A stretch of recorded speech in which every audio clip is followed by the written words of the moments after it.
Puedo decir con mucha eh, como tranquilidad y con mucho agradecimiento que no.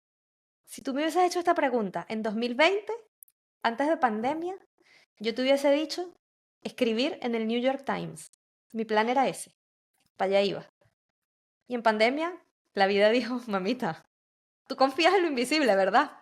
Espérate ahí. La vida me cambió por completo y yo ahora puedo decir que yo estoy viviendo la vida que quiero. La vida que soñé, con sus altos y bajos, con sus desafíos y con sus Claro. situaciones retadoras. Y sí, a veces hay días muy felices, a veces hay días en que lloro, pero es la vida que yo elegí.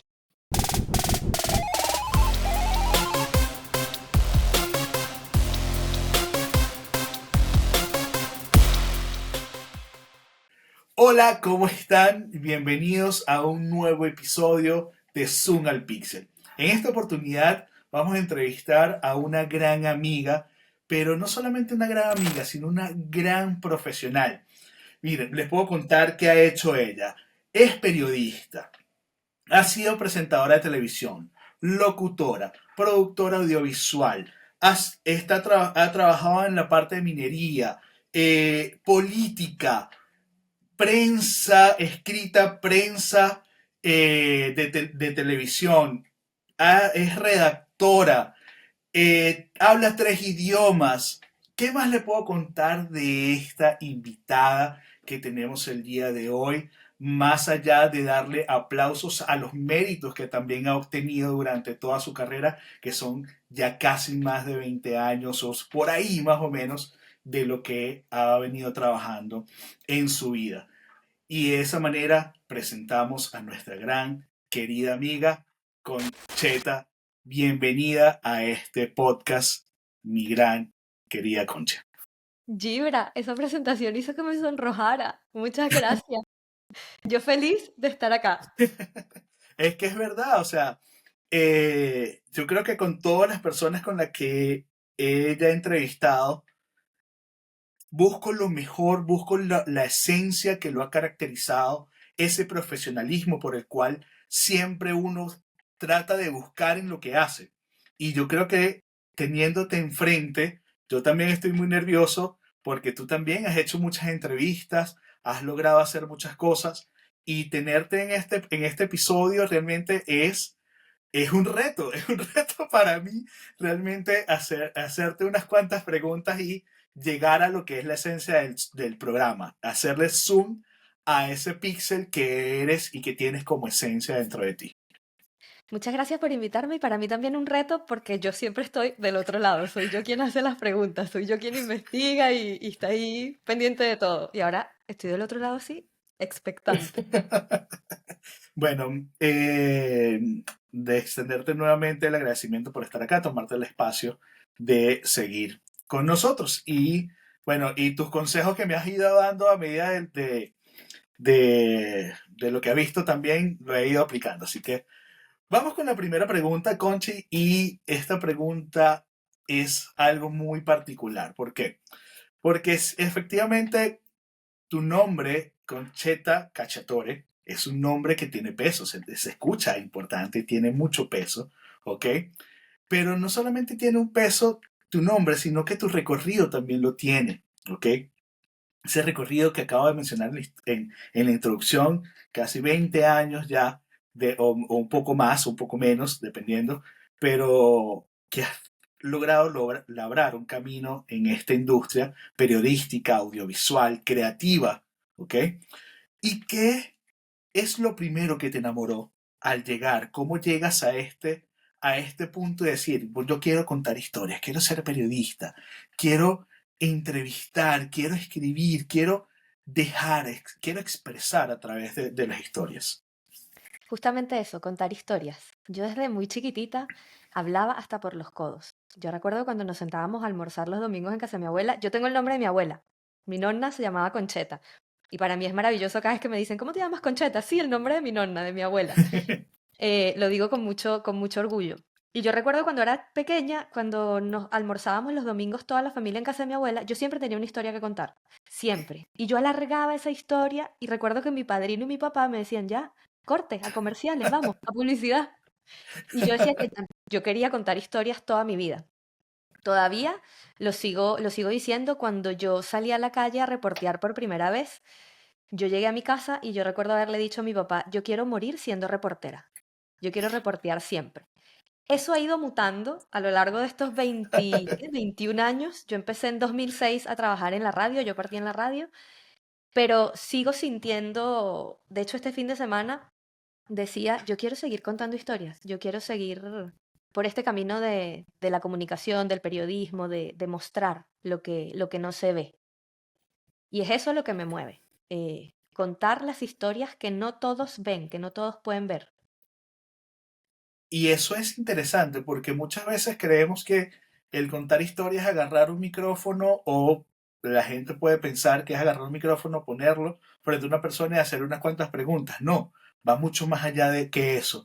Es, tienes que investigar, tienes que estudiar, tienes que conocer del tema que vas a hablar, porque muchas veces te puedes quedar en blanco y bueno, la vergüenza que puedes pasar también es grande si no manejas y preguntas cosas que no van del sentido de lo que quieres, de lo que quieres entrevistar. Conche, me acabas de mencionar en la primera entrevista que tuviste. ¿Recuerdas ese primer reportaje que hiciste? Me dijiste que querías reportar toda tu vida y ha ido, por supuesto, evolucionando. Pero me llama la atención esa primera historia que hiciste. ¿Cómo fue? Cuéntame. Mira, el primer reportaje que yo hice, yo partí en la radio, luego entré a la televisión y cuando reporté realmente historias que nadie conocía fue cuando entré en prensa escrita, en un periódico local, en Los Teques, en Venezuela, donde yo vivía, y yo entré como reportera de fin de semana. Yo cubría a los periodistas que libraban viernes, sábado y domingo. Y a mí a veces me tocaba hacer salud, ¿Ya? educación, crónica policial, política, y ese fin de semana a mí me tocó comunidad y en medio de esas notas de comunidad, que eran, no sé, los huecos que habían en las calles, las fugas de agua que podían haber, hubo una protesta. Íbamos camino a la protesta y mientras íbamos camino a una protesta vecinal, reportan por la radio, nosotros teníamos la frecuencia de la policía, que hubo un homicidio en otro lugar.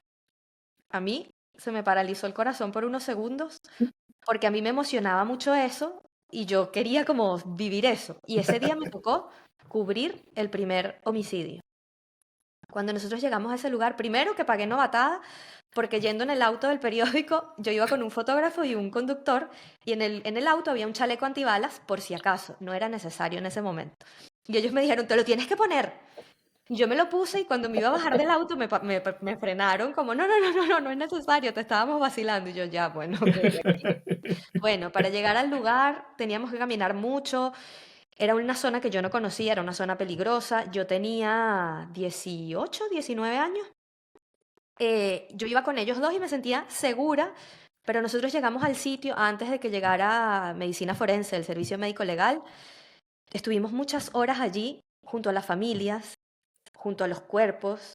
Wow. Fue muy impactante a la policía. Entonces ahí yo pude ver primero el, como esa delgada línea que hay entre ser empático y no serlo con la familia, porque están llorando a su familiar que está allí, que lo asesinaron. Y la policía estaba como relajada, no, es que tenemos que esperar que llegue el forense, así, uno más. Y era como que fuerte, eso te hace como más frío. O sea, Claro, tener para que ella ver era el una lado, estadística más. claro, era un número más. Y de cierta forma, ya después, cuando me hice periodista de crónica policial, uno estaba todo el tiempo como en esa delgada línea de, ay, hoy no va a pasar nada. ¿Cómo puedes decir hoy no va a pasar nada? Ojalá no pase nada. Pero tú tenías una página que llenar. Entonces, Claro. ¿hasta dónde puedes llegar? ¿Hasta dónde puedes o no ser empático con lo que te rodea? Y eso yo lo Sí, puedo ver hoy. En ese momento era la emoción de salir todos los días a recorrer, a ver qué escribía, pero ahora es como muy fuerte. sí, rosa el punto de tu parte ética hacia la parte moral también, entonces roza una línea muy delgada. Es lo mismo cuando tocaba cubrir protestas, o sea, y tú veías a personas que le disparaban, entonces tú, ¿qué hacías? ¿Dejabas la cámara o la tendías o seguías grabando? entiendo perfectamente ese sentimiento porque uno también lo vive cuando trabaja en ese tipo de, en cámara de prensa y es muy ambigua esa sensación. Qué interesante que cómo tú has podido vivir desde ese primer momento y sentir o palpar la adrenalina desde que empezaste a estudiar o que empezaste a reportear este tipo de historias. Realmente me impresionan, de verdad, te voy a ser sincero, no había escuchado esta historia y creo que probablemente muy poco la cuentes. Totalmente, Entonces, totalmente porque fueron, a ver, yo disfruté mucho siendo periodista de crónica policial, a mí me encantaba y yo quería crónica policial porque la crónica policial era lo único que mi papá leía del periódico. Él siempre se iba al final del periódico. Y cuando yo escribía una nota, llegaba en la noche a la casa y le decía, ¿leíste? ¿Viste? Ah, sí, que escribiste no sé qué. Y para mí era como, mi papá me está leyendo. Pero qué era truco. muy fuerte sentir que a veces perdías como yo digo que yo durante esos años me volví muy fría. Porque a mí, por ejemplo, me tocaba entrar a la morgue del hospital en Los Teques muchas veces. Y era como ya, todo el mundo diría, ay, no, pero qué miedo, ¿no? O sea, no pasa nada. Entrábamos, revisaba el libro, quién entró, quién salió, cómo lo trajeron, de dónde. Eso te hace mucho más frío. Pero yo creo que también me dio mucha más entereza y mucha más fortaleza para quizás, no sé, cuando me tocaba cubrir política, plantarme y hacer las preguntas que había que hacer. Porque yo pensaba, a ver, he estado en operativos policiales, he estado quizás en medio de un tiroteo y aquí me va a comer alguien que no me quiera responder una pregunta. No, chao, yo hago lo que tengo, yo pregunto lo Nah, que tengo que preguntar. claro, eso podríamos decir que ese proceso inicial te empezó a preparar para lo que viene a continuación, ¿ok? Eh, Porque después de ahí brincas a la parte política, ¿cierto? Empiezas a Sí. trabajar en la parte política. ¿Cómo haces ese brinco? ¿Cómo haces ese proceso de pasar a la parte de crónica dura, ¿ok? A la política, que también es un medio muy complejo, muy complicado, donde tienes que saberte mover, tienes que tener los contactos también correctos para poder meterte a donde tienes que llegar. ¿Cómo haces ese brinco de la crónica a lo político?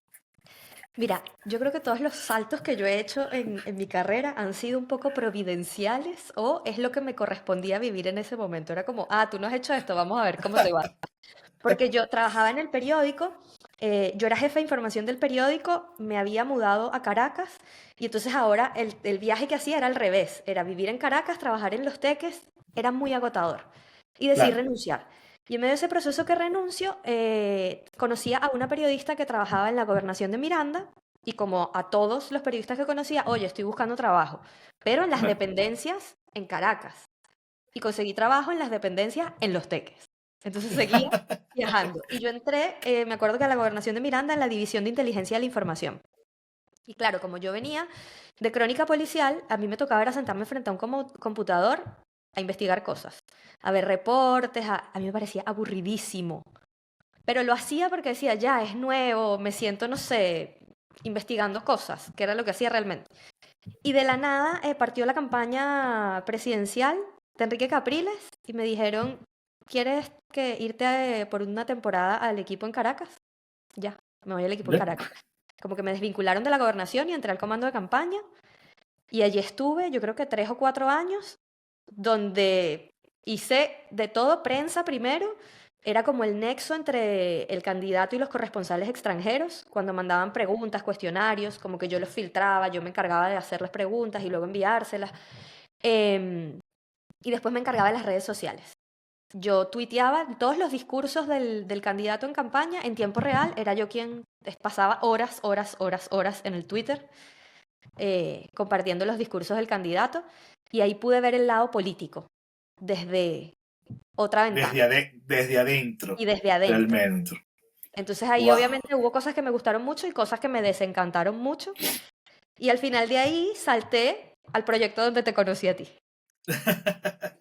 Ya ahí vamos a llegar ahorita, ya vamos a llegar, porque ahí tengo varias cositas interesantes, porque esa parte es muy, muy divertida y podemos sacar muchas historias y muchos cuentos del canal. Pero quiero tocar un punto bastante también interesante porque, como ya sabemos, vamos al zoom del píxel.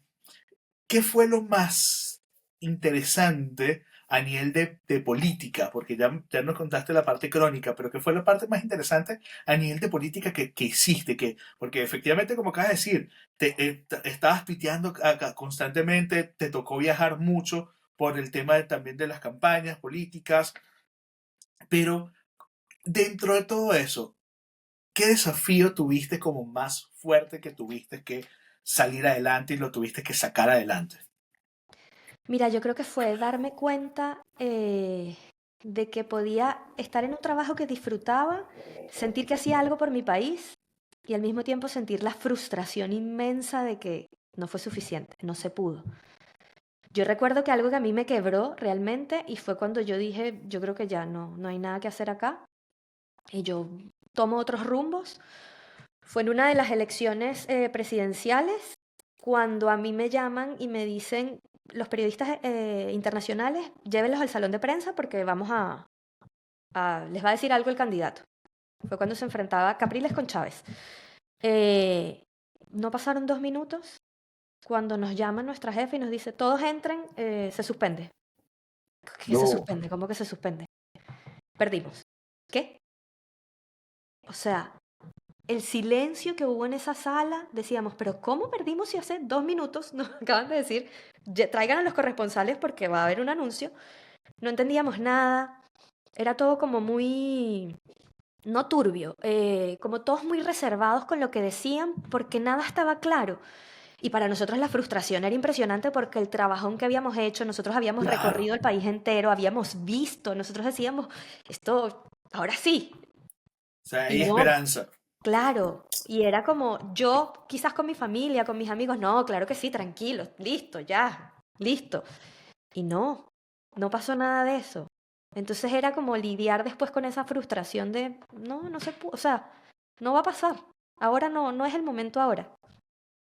Claro, porque fíjate, es interesante porque yo me recuerdo esa fecha y no quiero ahondar un poco en la política como tal, pero me recuerdo que efectivamente sí fue muy frustrante esa fecha, pero para uno que lo vivió externamente y fue frustrante, fue agotador, no me imagino para las personas como tú que estaban trabajando en una campaña intensa y que los resultados que se esperaban no fueron los obtenidos. Y me imagino que ahí entras en una frustración, en un declive emocional, en un cuestionamiento constante de lo hicimos bien, no lo hicimos bien. Y eso te hace entrar en lo que se conoce hoy en día como el síndrome del impostor. También. Totalmente. Entonces, te hace cuestionarte no solamente a ti, a tu equipo, a todas las personas que estaban allí y qué fuerte. Sí, fue muy fuerte porque además te pone frente a una disyuntiva. Estás frente al caerte y rendirte y deprimirte porque no se logró y mandar todo el diablo o levantarte y buscar la manera. Y me acuerdo que esa noche fue horrible, o sea, hubo llantos, muchos llantos, y al día siguiente había que ir al trabajo, había que ir a la oficina y ver qué hacemos. En la oficina el silencio era impresionante y ya después cuando empezábamos a conversar éramos todos tan resilientes que nos dábamos ánimo y decíamos, no, o sea, lo hicimos bien, pasó esto, ahora vamos a buscar la forma, vamos. Y yo creo que eso está también en la naturaleza del venezolano, ser muy, muy resiliente. Y eso me ha ayudado a mí también a lo largo de mi carrera a, mira, hay un proyecto que no funcionó, algo que no se dio, bueno, por otro lado cumplió su ciclo, aprendí.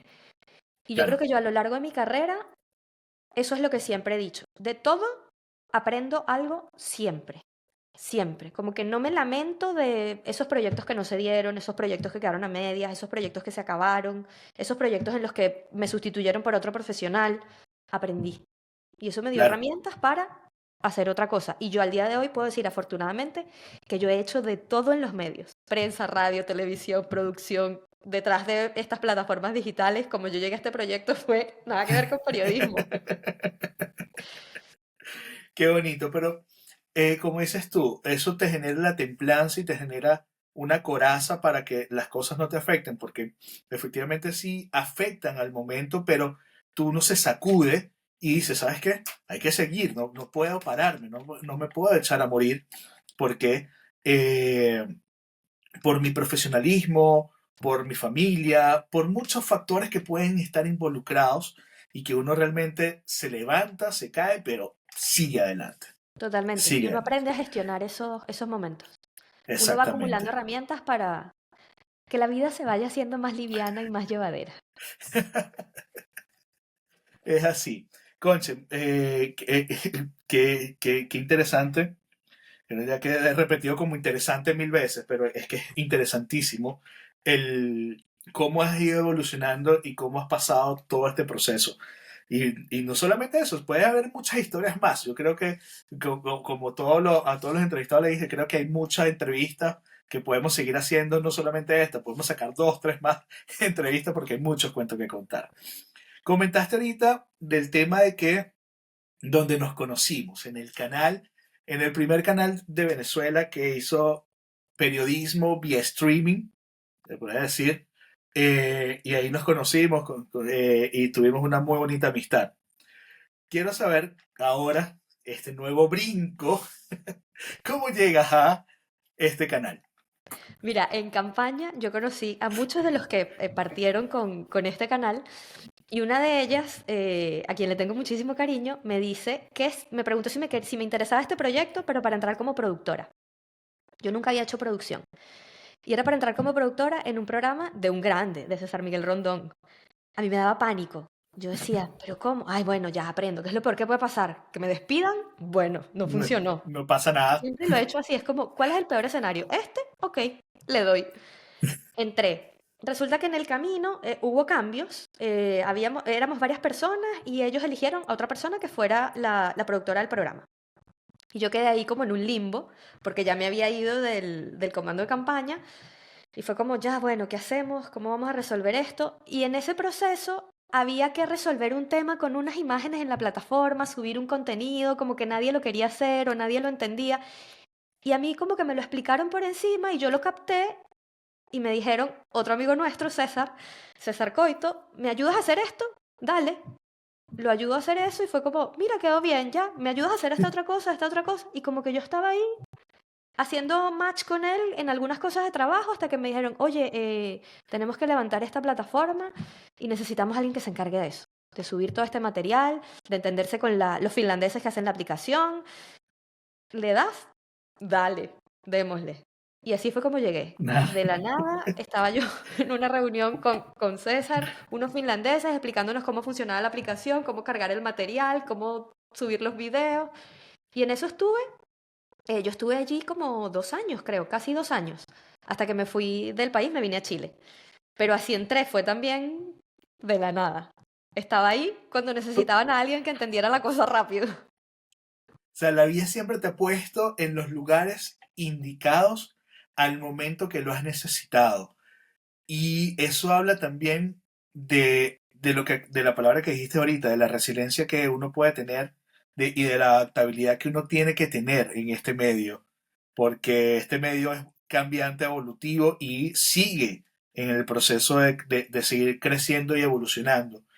Y es muy bonito ver cómo tu proceso o estos tres puntos que han marcado un hito dentro de tu carrera, desde la locución, que empezaste a hacer este tipo de entrevistas, pasaste a la parte de la política, pasaste a la área de la televisión, ha sido porque has estado en los lugares correctos, en el momento correcto, y la vida te ha puesto en esos sitios. Y de buena fuente lo sé, que todo lo que tú has hecho ha sido y ha marcado hitos y ha dejado una huella en todo lo que has hecho. Y O yo creo sea, que ahí, perdón, ha influido también que yo absolutamente todo lo que he hecho lo hago, lo doy todo, lo hago con muchísimo gusto. Y he comprobado que cuando las cosas se hacen con gusto, con dedicación, cuando lo disfrutas, se nota. Otros ven tu trabajo, porque el recorrido que yo he hecho en los medios acá en Chile ha sido así. Es que coincidimos en no sé dónde y yo vi que tú hacías esto, entonces me quedaste en la cabeza, tu nombre me quedó y por eso te estoy contactando. Y ha sido como sí. Cuando yo me vine para acá, yo recuerdo que alguien me dijo, pero ¿por qué Chile? Tanto periodista, ¿no? Los medios están saturados. Olvídalo, nunca vas a trabajar en los medios. Bueno, ya veremos. Y después que llegué aquí, no, para entrar en los medios tienes que entrar con una palanca, con un pituto, tienes que conocer a alguien, si no, no. A mí no me ha pasado eso.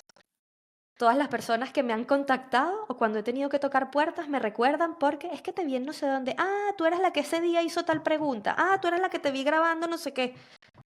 Entonces, sí es importante disfrutar lo que haces, porque los demás lo notan. Se nota en el trabajo que entregas.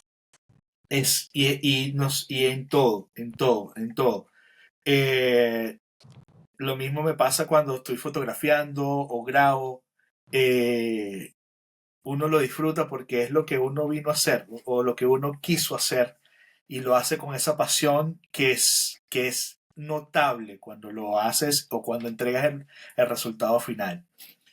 Ya que estamos hablando de Chile, ¿ok? Ese proceso que de la decisión de venirte para acá, y no vamos a ahondar en esa parte porque puede ser mucho por lo cual salimos muchas personas de Venezuela, buscando un mejor futuro, buscando un mejor porvenir, y ahí no vamos a ahondar. Pero cuando llegas a Chile, ¿ok?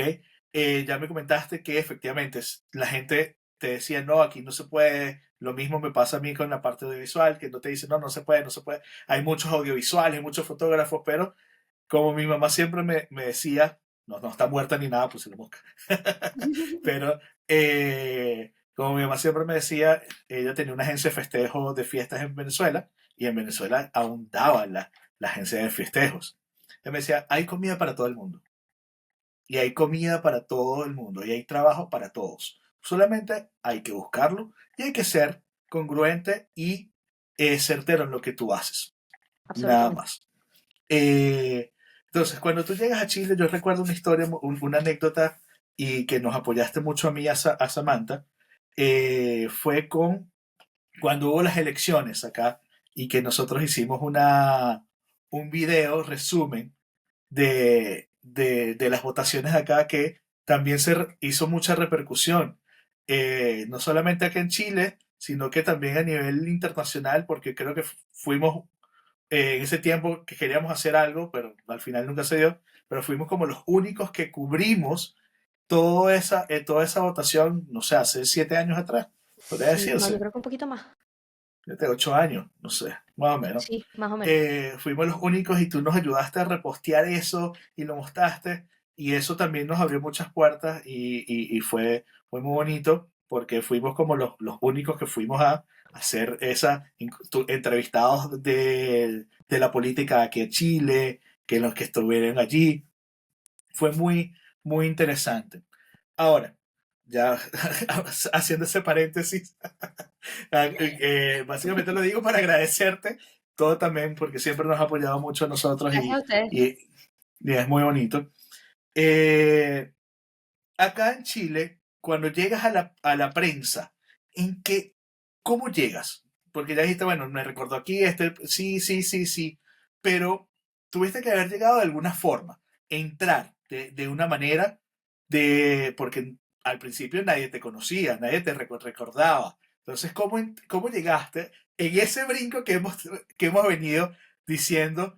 Ahora, ¿cómo brincaste acá en Chile? No la tu llegada, sino cómo entraste en el medio.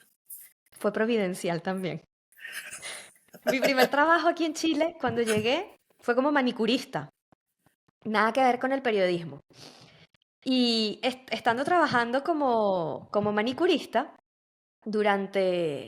habrá sido que un mes y medio, yo comencé la búsqueda, o sea, postulaba cuanta cosa encontraba de periodismo y un día dije, tiene que haber una lista de correos de gente de los medios.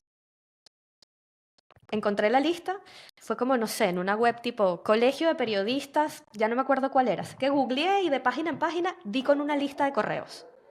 Bueno, yo me armé un mail, el currículum, y a toda la gente que estaba en esa lista, yo le mandé un correo.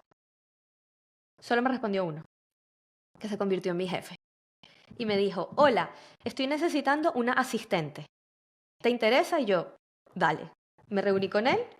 Era una revista de exploración minera en inglés. Yo tenía un inglés básico, o sea, lo podía leer, lo podía escribir, pero hablarlo me daba pánico. Y él es británico. Y él editaba esta revista en inglés de exploración minera. Yo de minería sabía nada. Nada. Y me dice, pero ¿por qué quieres trabajar aquí si tú tienes mucha experiencia? O sea, yo necesito a alguien que sea mi asistente como para que me arregle la agenda y traduzca, transcriba mis entrevistas. Y yo recuerdo que yo como pasante, como practicante, hacía transcripciones de entrevistas. Me dice, esto para ti no. Y yo necesito entrar de alguna forma, estoy dispuesta. No te preocupes que no voy a renunciar a las 2 semanas, yo quiero trabajar. Empecé a transcribir sus entrevistas y ahí a entender un poco de minería hasta que un día me dijo, hay una, como a los 2 meses, hay una pauta de prensa en Codelco. ¿Quieres ir? Y yo, fue por Semana Santa. Y yo, bueno, ya. Y cuando llegó a Codelco, yo no sabía nada. O sea, yo lo único que sabía era como los nombres de los gerentes, el nombre del ministro de minería, era ministra de minería en ese momento, sería, más nada. Y yo dije, bueno, aquí vamos, si esto sale mal, me despidieron, vamos a ver qué pasa. Y tuve la suerte también de que en esa pauta se me acerca un periodista y cuando lo escucho dije, venezolano. Y fue como, ¡ah! Ah, ¿Eres aquí Conchete? es. Hola, sí. Yo soy Fabián, un gusto. Él es el periodista de Reuters. Yo soy Fabián y Tom, que era mi jefe en ese momento, me dijo que tú ibas a venir a cubrirlo, que si necesitabas apoyo en algo, yo te puedo ayudar. Mira, desde ese día yo más nunca me despegué de Fabián. En todos los puntos de prensa, a donde Fabián iba, yo iba detrás de Fabián. Si yo tenía una duda, yo le preguntaba a Fabián. Y ahí empecé a conocer a otros periodistas del medio, empecé a aprender y yo llevo ya 8 años en minería. 7, con una pausa de un año. Pero ahí yo no sabía nada, nada, nada de minería. Y acá fue donde aprendí. Y es periodismo especializado. Sí, efectivamente. Y es muy loco porque donde cada vez que has entrado en algo no sabes nada, Nada. pero terminas aprendiendo de todo. Y eso, vuelvo a insistir, es la constante adaptación que uno tiene que tener en esto. Porque si tú dices, ah, no, mira, no sabes que yo no, la minería, pues que yo sé minería, yo no soy periodista para este caso y no entras y te bloqueas tú misma y te fuese cerrado una puerta a algo que incluso mucha gente le encantaría entrar al tema de la minería porque es un tema muy grande, es un tema interesante, es un tema que mueve mucho dinero también y que realmente has estado en los puntos, pero no solamente has estado, sino que también has logrado buscar esos puntos. ¿Por qué? Porque has logrado hacerte el tema de investigación. Es que todo cae, todo calza como anillo al dedo, porque todo lo que hiciste, la investigación, si no fueses trabajado antes investigando, no fuese probablemente dado con la lista que estás diciendo. Entonces, es maravilloso, Totalmente. es espectacular cómo la vida te lleva, de Sí. verdad. Es un constante aprendizaje. Y me emociono porque realmente es así, de verdad, es muy bonito. Conchi, uno pensaría que la minería, el tema de toda la minera son temas muy técnicos o fríos, ¿ok? Porque, vamos a estar claros, es maquinaria. O sea, es máquina, es construcción, es excavación, es mucho, que muchas cosas técnicas que hay detrás de la minería como tal. Pero en lo que tú has logrado hacer, que tú has logrado tener entrevistas que han salido en la televisión acá en Chile, y no solamente acá, a nivel internacional, con muchos mineros, con ministros, uno pensaría que todos estos temas son, como te dije, muy fríos, muy técnicos, pero tú has logrado traducir estos temas que son complejos en historias que han logrado conectar con la audiencia. Porque ahorita vamos a hablar de los premios que también te has ganado, ¿ya? De los reconocimientos que también has tenido. Y, y de esos premios uno lo tienes acá en Chile por este tipo de trabajo que has logrado hacer y cómo has logrado que esa parte tan técnica se conecte con un alma que le has logrado dar para que llegue e impacte de una manera diferente. Siendo empática y muy preguntona, muy curiosa. Porque siempre me he puesto en el lugar del lector. o del televidente. De quizás ya yo tengo conocimiento técnico de minería, pero a lo mejor hay alguien que está aprendiendo la tele hoy que no sabe de qué están hablando y necesita que le den la explicación. Cortito, preciso, rápido, pero necesita una explicación. Entonces es como traducir eso. Eso que pareciera tan complicadísimo, que puede serlo, pero hay formas de entenderlo y de explicarlo. Entonces ha sido mucho eso, ser empática y ser muy, muy curiosa, muy preguntona, para poder mostrar que detrás de quizás la industria minera, que es muy criticada, muy grande, también hay seres humanos. También se están haciendo cosas más allá de explotar el material, el mineral, y que eso se va encadenando a otras áreas, promoviendo la inclusión de mujeres, formando a jóvenes. Ahora en la industria minera, yo hace unos meses, en mayo, creo que fue, abril, mayo, participé en un suplemento de un diario nacional sobre minería y en la minería ahora está entrando mucho en juego esto de la gamificación, de Ya, entrenar a sí. la gente, Ujú. porque eso hace que tu cerebro cree nuevas conexiones. Es mucho más provechoso instruirlos de esa forma. Entonces ir encontrando esos espacios donde no se reduce el tema minero a Chile produce cobre. No, hay otras cosas que se están haciendo y que pueden ser ejemplo para el resto del mundo. ¿Alguna historia o alguna entrevista a nivel de minería que te haya impactado? Que te Más haya que una dicho, wow. entrevista que me haya impactado, lo que me ha generado mucho, mucho impacto siempre es ir a terreno, ver lo que está detrás de un proyecto minero. Yo he tenido la fortuna de visitar minas en producción, Los Pelambres, que queda en la cuarta región, El Teniente. Yo estuve 3 veces en el Teniente, que es una mina subterránea. Los Pelambres es una mina a rajo abierto. Y he estado también en proyectos mineros. En proyectos mineros donde es el cerro. Tú estás en la montaña, sería. Y ahí los geólogos, muy metidos en Ujú. el tema, te muestran la roca y te dicen esto es tanto y aquí puedes hacer esto. Pero el proceso que lleva un proyecto minero, desde que saben que hay mineral en el cerro hasta que está la mina y están explotando el mineral, pueden pasar 11 años, 12 años. Es mucho Wow. tiempo. O sea, es un proyecto a largo plazo. Son proyectos a largo plazo, con muchísima inversión y de gente que yo siento que tiene que gestionar también en el día a día la convicción por lograr lo que se han propuesto y la resiliencia para que ese proyecto llegue a feliz término. Bien sea porque logren dar con el modelo de negocio que les funcione o gestionar la cantidad de permisos que tienen que gestionar para un proyecto minero. Son más de 300 permisos que tienen que pasar por Wow. 15 ministerios y que te puede tomar 11 años. Entonces son Wow. inversiones a largo plazo. Piensa que en ese lapso puede haber cuántos presidentes en un país. Dos, acá, por lo menos. Desde que tú partes un De- proyecto minero, entonces es como las leyes van a cambiar a mitad del camino. ¿Y qué vas a hacer si ya tienes claro. plata invertida ahí? Tienes que buscar la forma de seguir. Entonces, eso es lo que me ha hecho conectar más con esto, además de todas las historias que puede haber dentro de la gente que trabaja en una mina. Cuando yo fui a Los Pelambres, nosotros nos quedamos a dormir en el campamento y hay gente, a mí me daba pánico porque yo lo único que pensaba era, aquí llega a temblar y yo qué voy a hacer. Esa noche tembló, no pasó nada, fue como ahí un remesón y ya. Pero hay gente que pasa 7 días allá metido y después 7 días es que vas a ver a su familia. Paga muy bien, pero ¿a qué costo? Pero es sacrificado. Sí, es muy sacrificado. O sea, la historia detrás de cada trabajador que está en la mina también debe ser muy interesante porque efectivamente van a trabajar, van a hacer su pega, su chamba, sacrificando también su tiempo con su familia, que también es importante. Entonces, como todo, detrás de cada persona siempre hay una historia que se puede contar y que puede ser muy gratificante y muy inspirador para todos los que nos puedan estar viendo, los que nos vean o los que sí nos llegan a ver. ¿Ya? Yo creo que por ahí también podrías lanzar tu podcast tú con los mineros.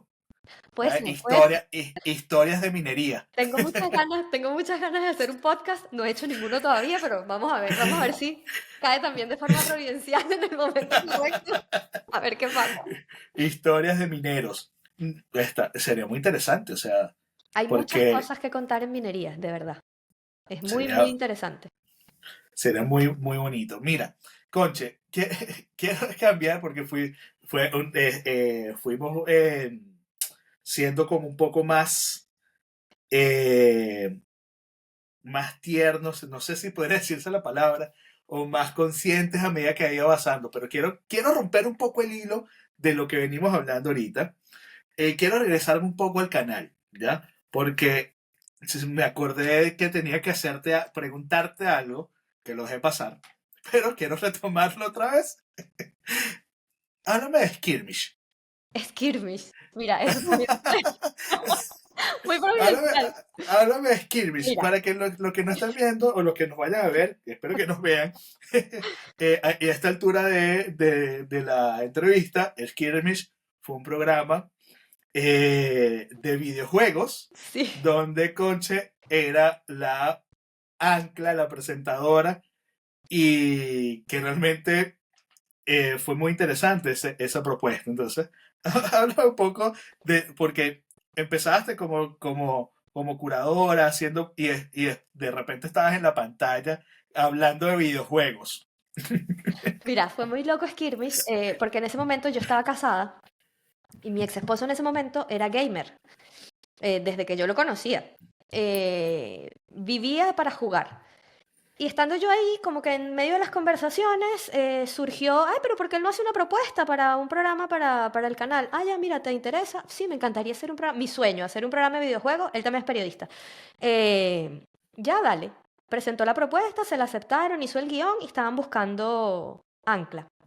Y el día que están buscando ancla, fueron varias chicas y como que ninguna les convencía. Y yo no recuerdo quién dijo, pero inténtalo tú, ¿qué tal?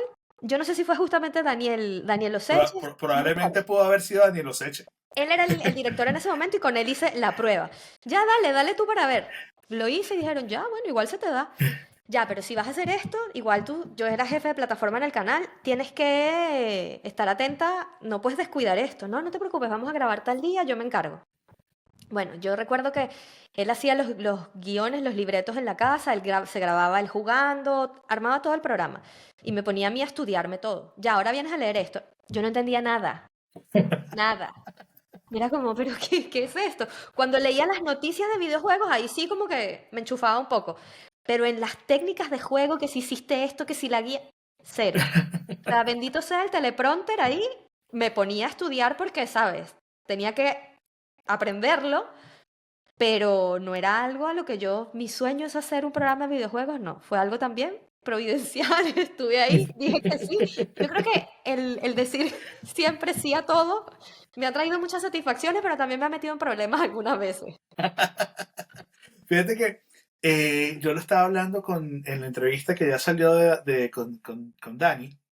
Estábamos conversando de que en ese canal nosotros hicimos muchas cosas que fueron pioneras para ese tiempo. O sea, estamos hablando de 10 años atrás Sí, o un más, poco más. más. O sea, un poco más. Imagínate que no estaba el auge de los youtubers de videojuegos, no estaba. Y ya para esa época se hacía un programa de videojuegos y que realmente también marcó y impactó mucho en ese tiempo. Y no había como esos trucos en YouTube, métete aquí, cómo pasarlo, no. Era otra época, vamos a decirlo Totalmente. así. Entonces,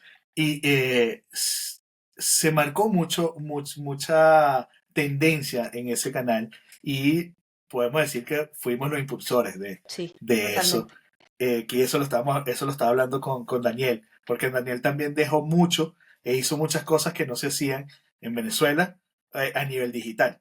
Entonces, Totalmente, eso, partiendo por los estudios, que total. para nosotros era como, wow, ¿cómo es posible que esto ocurra aquí? Está todo pintado de verde. Todo croma. Bueno, esos estudios, los primeros estudios en la casona, ¿te Sí. acuerdas? Eso los Partimos en monté una oficinita en, chiquitita en en Chacaita, Altamira, en Altamira, en Altamira, cerca de Altamira, que era, el donde, estudio era así, era así, este mínimo. cuarto, Sí, donde estoy yo ahorita, sí, sí, y donde hicimos las primeras pruebas del profesor Briseño, sí. eh, no, Fue fue una también para unas locura. elecciones, un operativo Tam- que se hizo También, por unas elecciones, sí. también. Y bueno, en el estudio de la Casa Grande, a la de Litesa, creo que era, no me acuerdo, Belleza. de Liesa, eso. Eh, Ahí con Daniel Oseche, Fidias y yo tuvimos montamos todo el primer estudio gigante de puro croma, que Total. era maravilloso. Esa casona era espectacular. Conche, qué maravilloso, me encanta cómo se ha ido desenvolviendo la entrevista, espectacular. Hemos Eh, vivido eh, eh, cosas. Hemos vivido cosas y, bueno, y lo que no hemos contado, lo que hemos pasado aquí en Chile también. Pero, ¿qué te inspira hoy? Hoy, Concheta, ¿qué te inspira a seguir contando historias? ¿Qué te hace decir vale la pena? Mostrar Quiero lo que no se ve. una película, una pregunta un poco más reflexiva, ya saliendo un poco del humor, del skirmish, porque quería preguntártelo, porque es algo muy divertido entre todo lo que has hecho, y lo estaba viendo, y que realmente por skirmish, si ustedes búsquenlo en YouTube, van a ver a Concheta con miles de cambios de look. En otro momento. Es otra faceta, ¿ok? Pero ya se hecho de esa parte, ¿qué te hace seguir contando historias? ¿Qué te dice vale la pena seguir haciendo esto? Mostrar lo que no se ve. Mostrar esas pequeñas cosas que hace cada quien desde su lugar. Que no todo es lo horrible que se pueda contar de cada ciudad o la vorágine de vivir en grandes ciudades. Siempre hay, todos siempre tenemos razones, motivos. Y por eso siempre queremos hacer cosas nuevas. Y esas historias vale la pena contarlas. Merecen ser contadas. ¿Sabes qué? De eso va este podcast. Porque muchas veces todos nosotros estamos detrás de las cámaras, detrás de lo que sucede en pantalla. Y mi intención es mostrar a lo que hacemos que sucedan las cosas delante de cámara. Totalmente. Y eso, porque todos tenemos, como lo dije anteriormente, todos tenemos una historia y todos hemos pasado por cosas, hemos tenido que sufrirla, gozarla, llorarla, aplaudirnosla y creérnosla para llegar donde estamos en este punto. Yo tenía muchos nervios y confieso que tenía muchos nervios de sacar este podcast porque yo decía, bueno, yo soy muy bueno para hablar, también he trabajado en radio, he hecho muchas cosas, pero estar en cámara también seré lo perfectamente no inspiracional o lo haré bien. Pero nada, es eso, lanzarse con miedo o sin Eso. miedo, o sea, Es atreverse. hacerlo, atreverte a hacerlo. Yo siempre digo que es atreverse a estar del otro lado del miedo. Ver qué hay del otro lado del miedo. Y en lo particular, del otro lado del miedo siempre he encontrado valentía. Y eso es lo que me ha llevado a seguir. Proyectos que han funcionado, maravillosos. Proyectos que no han funcionado, no han funcionado. Pero siempre hay otro camino. Porque escuchando historias o contando historias de los demás, yo he tenido la fortuna de desarrollar mucho más la empatía y pensar quizás cuando estoy en una situación intensa, recordar, no sé, a alguien que entrevisté cuando cubría comunidades en Los Teques, una gente que vivía sin nada y era como, esa persona seguía teniendo ganas de seguir adelante. Porque yo no. Si yo Claro. tengo otras capacidades, si yo quizás tengo más comodidades que las que pudo haber tenido esa persona en ese momento, es seguir. La vida es eso, atreverse, hacerlo. Punto. Dar el salto. Y disfrutarla. Totalmente. Hablando de lo que, del camino, quiero capturar ese punto. ¿Has tenido momentos en que pensaste renunciar? Cambiar por completo, decir, ¿sabes qué? Lanzo toda la mierda y me voy por otro camino, esto ya, pero después como que uno dice, 3 doritos después, como el meme, estoy aquí otra vez. Sí, sí. Y eso me pasó este año. Yo hice una pausa en mi carrera en 2022 y 2023, cuando nació mi hija, la Martina. Estuve dedicada, sí, al área audiovisual, con la productora, con Chris, con mi pareja, pero no metida en los medios como tal. Volví también por cosas providenciales el año pasado. Yo hacía un programa que se llamaba Reporte Minero y la misma productora me llamó para Reporte Agrícola. Y yo recuerdo cuando me llamaron en ese momento, al director de esa productora, yo lo conocí cuando visité la mina Los Pelambres. Él iba por su medio y yo por el mío. Y a los meses él me contactó y me dijo, nosotros nos conocimos en Los Pelambres, yo vi las preguntas que tú hacías, yo necesito a alguien así en mi equipo. ¿Quieres trabajar conmigo? Vamos. Y entré al programa. Después salí del programa porque quedé embarazada, no sé qué, y me llamaron. Y cuando él me llama para hacer reporte agrícola, me dice, yo te estoy llamando a ti porque yo vi cómo creciste tú en minería, todo lo que aprendiste cuando no sabías nada. Y yo siento que tú puedes hacer lo mismo con el área agropecuaria. Entonces te tengo este reto. ¿Quieres hacer reporte Guau. agrícola? Le dije, bueno, en minería aprendí, en reporte agrícola creo que puedo aprender. Si tú confías en mí, démosle. Y me lancé. Estuve un año con ellos y en ese año yo comencé a debatirme muchas cosas porque ya mi dinámica desde que nació mi hija es muy distinta. Entonces ya se acabó la Concheta que hacía guardias, que podía irse a buscar la vida. No, a mí ahora me llama es mi casa, estar con mi hija. Entonces como que no quiero alejarme mucho. Y a principios de año, por cosas administrativas en la productora, me pedían cubrir cierto número de horas, estar solo para ellos, y eso significaba alejarme un poco de mi casa o abandonar otros proyectos, y dije, no, ¿sabes qué? Chao. Ya 20 años de carrera, ya hice todo, ya no quiero más. Chao, yo me voy a dedicar a mis terapias vibracionales, a mis terapias energéticas, a mis clases de joyería, chao. Y en eso estuve eso fue como desde febrero hasta ahora julio, finales de julio, que cosas de la vida me trajeron de vuelta a Santiago y estando acá fue como, ajá, ¿y ahora? ¿Y ahora qué hago? ¿Qué hacemos? Porque vivía en la playa, vivía en el campo, muy bonito todo, terapias vibracionales, clases de joyería. La vida en la ciudad es otra. Sí.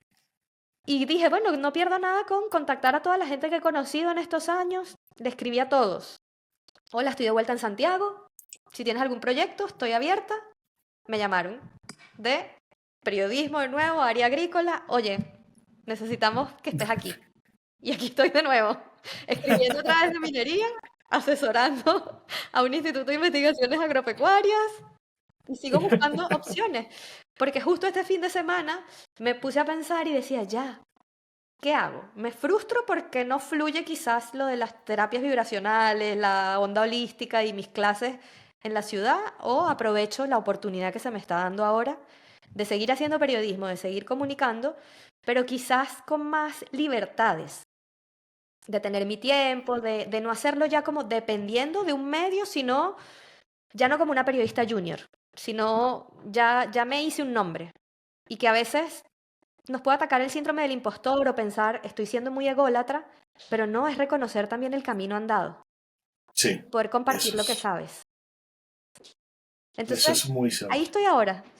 Pensé en abandonar el periodismo y no, mira, la vida me trajo otra vez para acá. Así que yo creo que, como lo pensaba cuando estudiaba, yo me voy a morir contando historias. Pero qué bonito, porque las historias que cuentas eh, no solamente hablan de lo que vives, ¿ok? O lo que tienes que narrar, sino que también cuentas de lo que tú sientes, de lo que tú pasas, porque no solamente tú plasmas a esto, sino que tú también le pones tu corazón, tu empeño, tu esencia, y esto es escrito por Concheta, creado por Concheta, y tiene un peso. Y el síndrome del impostor es algo que nos afecta a todos. Afecta a todos. Yo tuve que trabajar en mí mucho tiempo para poderme decir, porque, bueno, David Hill, Sergio, Samantha, mucha gente me decía, y me lo han dicho, conche, o sea, y aquí, no, es que yo te veo aquí, tú estás, y yo me veo aquí, tú estás en otro nivel. Yo, no, pero yo, para mí yo estoy, me falta mucho por aprender, o sea, yo no me veo tan alto, y me lo han dicho, y uno mismo se pone el pie, Sí, uno a mismo veces se uno no pone se el la pie. cree. A mí me gusta mucho una frase que yo, no sé si en Venezuela la usaban, pero yo la escuché por primera vez acá, que era, créete el cuento, ¿sabes? Sí, Es necesario que te creas el cuento tú mismo, porque si no, si tú no eres tu propio cheerleader, si tú no te ocupas, entonces ¿quién lo va a hacer? exactamente. Y a veces Sí, ¿verdad? desde donde estamos, por más pequeño que sea lo que hacemos, podemos ser luz para otra persona, podemos ser Sí, referencia. Mira, yo me acuerdo una vez, yo trabajaba en campaña en Caracas y yo cuando me gradué, yo quería que mi tesis fuera una cosa que cambiara el mundo. Y en ese momento estaban muy de moda los blogs de periodismo ciudadano. Y yo hice mi tesis de blog de periodismo ciudadano. Géneros periodísticos en blogs de periodismo ciudadano. Eso me dio dolores de cabeza. O sea, yo tuve que repetir la tesis. Fue una Oh, locura. Al final ya yo quería entregarlo y graduarme, chao, no me importaba más nada. ya. Y cuando yo trabajaba en el comando, llegó un periodista, Alexander, y me dice, yo leí tu tesis. Y yo, ¿qué? Sí, porque yo quise hacer algo similar y tu tesis fue referencia para la mía. Gracias por eso. Wow. O sea, amigo, de verdad. Y para mí fue, mira, sí. O sea, eso que ya yo quería, ya, que se acabe. Ayudó a alguien más. Y eso pasa con cada cosa que hacemos, por más Sí, chiquitita que sea. y es verdad. Escuchar a alguien, darle los buenos días a alguien, aunque suene come flor. Ya le cambiaste el día a esa persona. Y te lo cambiaste tú. Entonces, Sí, es creerse el cuento y seguir creciendo, nunca dejar de crecer. Conche, quiero ya ir cerrando este podcast eh, y quiero hacerte dos preguntas finales, ¿ok? Voy con la primera, con la que vamos a ir cerrando. ¿Qué consejo? Porque esta pregunta se la he hecho a todos, ¿ok? A todos los que han estado pasando por este podcast se lo he hecho porque creo que es importante. Y te lo explico por qué. Muchas veces miramos hacia el futuro y decimos en 5 años, en un año yo quiero lograr esto, quiero alcanzar esto, quiero tener esto. Pero yo tomé esta pregunta y la invertí. ¿Qué le dirías a esa Concheta que recién empezó y que dijo, quiero hacer esta de mi vida, quiero hacer esta carrera, que esto sea lo que tú dijiste, quiero contar historias de por vida? ¿Qué le dirías a esa Concheta de hace 20 años atrás? 15 años, 10 años, no importa la Concheta que elijas, la que estaba en Venezuela, la que estaba en el canal, la que estaba en el comando, la que llegó a Chile, no importa. Pero ¿qué le dirías a esa Concheta? confía en la certeza de lo invisible. Pues qué bonito. Y eso es lo que yo me he repetido en los últimos meses, sobre todo. Y yo creo que eso es lo que me ha traído hasta acá. Confiar siempre, en darle. Si no lo sé, lo aprendo. Y siempre a mí me ha ayudado mucho, cuando he sentido miedo de enfrentar algún reto, ponerme en el peor escenario. ¿Qué pasa si no lo logro? ¿Qué es lo peor que puede pasar? ¿Me van a despedir? Ya yo sé que eso es lo que puede pasar. Lo asumo. Y voy. Ya no es terreno desconocido. Pero definitivamente sería confía en la certeza de lo invisible. Siempre. Muy, muy, muy, wow. Está extraordinario, no, no más nada que decir. De verdad que impactante esa frase, porque uno va por la vida descubriendo lo invisible. Sí, tal Es, cual. es muy, porque tú no sabes qué pasó, qué va a pasar mañana, qué va a pasar más tarde. Uno tiene algo planificado y uno planifica su vida. Por eso la pregunta, ¿qué le dirías a tu yo del pasado? Y eso de confiar en muy, muy bueno, muy poderoso. Conche, y ya con esta pregunta cerramos nuestro podcast, que creo que ha sido espectacular, creo que ha sido Me maravilloso, encanta, me ha encantado. eh, creo que ha sido muy, muy natural, genuino, que es lo que siempre estamos buscando. Ya, Conche, por último, ya con esta pregunta cerramos este maravilloso podcast. ¿Hay algo con que sueñes, que hayas soñado, que te falte? Porque efectivamente, como ya hemos hablado, has hecho demasiadas cosas. Has cubierto demasiadas cosas. Has escrito infinidades de cosas. Has estado en situaciones que la vida te ha puesto y has salido adelante. Pero hay algo con que sueñes todavía con contar, escribir, que narrar, que esté entre tus pendientes. Algo que tú digas, ¿sabes qué? Todavía yo no he logrado entrevistar o escribir sobre esto y es algo que necesito hacer antes de que yo me muera. Mira, puedo decir con mucha eh, como tranquilidad y con mucho agradecimiento que no. Si tú me hubieses hecho esta pregunta en 2020, antes de pandemia, yo te hubiese dicho escribir en el New York Times. Mi plan era ese, para allá iba. Y en pandemia, la vida dijo, mamita, tú confías en lo invisible, ¿verdad? Espérate ahí. La vida me cambió por completo y yo ahora puedo decir que yo estoy viviendo la vida que quiero, la vida que soñé, con sus altos y bajos, con sus desafíos y con sus Claro. situaciones retadoras. Y sí, a veces hay días muy felices, a veces hay días en que lloro, pero es la vida que yo elegí. Y de eso yo me di cuenta hace algunos meses, cuando en esta onda holística, en una sesión de respiración consciente, nos pedían irnos a ese recuerdo que te conectaba con la vida.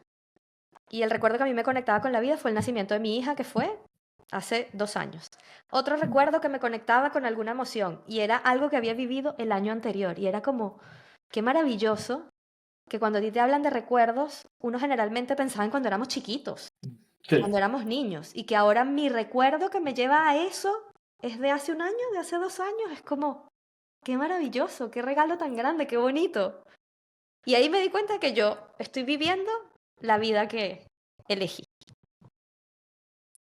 Qué bonito.